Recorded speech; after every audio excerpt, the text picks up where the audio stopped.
ആരാണ് ചോദിച്ചത്?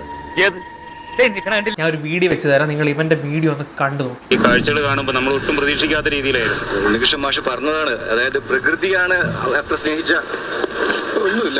എല്ലാം കണ്ടല്ലോ നീ. ഇതൊക്കെ എവിടുത്തെ പ്രശ്നം? ഇതെന്ത് തരം രോഗം? ഇങ്ങനെയൊക്കെ ചെയ്യുന്നതുകൊണ്ട് സത്യത്തിൽ എന്താ ഉദ്ദേശിക്കുന്നത്? ഈ ലോകത്ത് നന്മയുള്ളവരൊക്കെ മരിച്ചു പോകുന്നു, തിന്മയുള്ളവരൊക്കെ ജീവിക്കട്ടെ. അതുപോലെ പ്രകൃതിയെ നശിപ്പിക്കരുത്. ഈ എന്തിനാ ഇങ്ങനെ പറഞ്ഞ് ചിരിക്കുന്ന എനിക്ക് മനസ്സിലാവുന്നില്ല. സമ്പൂർണ്ണ ചാറ്റരുതാ ബന്ദർക്ക ബച്ചേ. വിദ്യാഭ്യാസം വിവരമൊന്നും ഇല്ലേ? വിഡ്ഢിത്തിരെ പറയുള്ളൂ, തെണ്ടി മക്കളെ എന്ന് പറഞ്ഞാൽ ഓരോ പ്രകൃതി സംരക്ഷണ പ്രവർത്തനങ്ങളൊക്കെ നടത്തിയ മക്കള് പരമാറി. നീ ആരോടാണ് എവിടെ നിന്നാണ് സംസാരിക്കണ? ബോറം നിനക്ക് വേണം. എന്നെ കഷ്ടല്ലേ? Common sense ഇല്ലാത്തതിന്റെ കുഴപ്പേ. അല്ലെങ്കിൽ ബുദ്ധി പറഞ്ഞു കൊടുക്കാൻ അവൻ ആരെങ്കിലും വേണ്ടേ? പ്രകൃതി തന്നെ കൊണ്ടുപോയി. കൊണ്ടുപോട്ടെ, ഒന്നുമില്ല എനിക്കറിയാൻ.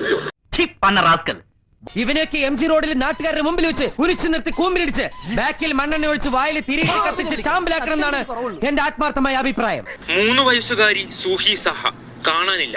അച്ഛൻ റൌഫ് മേപ്പാടി കമ്മ്യൂണിറ്റി ഹാളിന് പുറത്ത് 2 ദിവസമായി കാത്തിരിക്കുകയാണ്. പൊന്നുമോളെ കുറിച്ച് എന്തെങ്കിലും ഒരു സൂചന പ്രതീക്ഷിച്ച്. എന്റെ മാതാവേ, ഇവന്മാരുടെ ഇടയിലിട്ട് എന്നെ ഇങ്ങനെ കഷ്ടപ്പെടുത്താണ്ട് ഇവന്മാരെ കുറച്ച് നേരത്തെ നിനക്ക് വിളിച്ചൂടെ?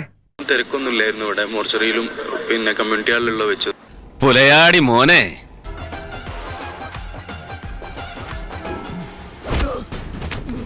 കലിപ്പ് തീരണില്ലല്ലേ? ഹലോ ഗൈസ്, ഉരുൾപൊട്ടൽ കാണാതായ അർജുൻ്റെ തലയിൽ ഈ ആന തൂറുന്നത് നിങ്ങൾക്ക് കറക്റ്റായിട്ട് വെച്ചെടുക്കാൻ സാധിക്കുമോ?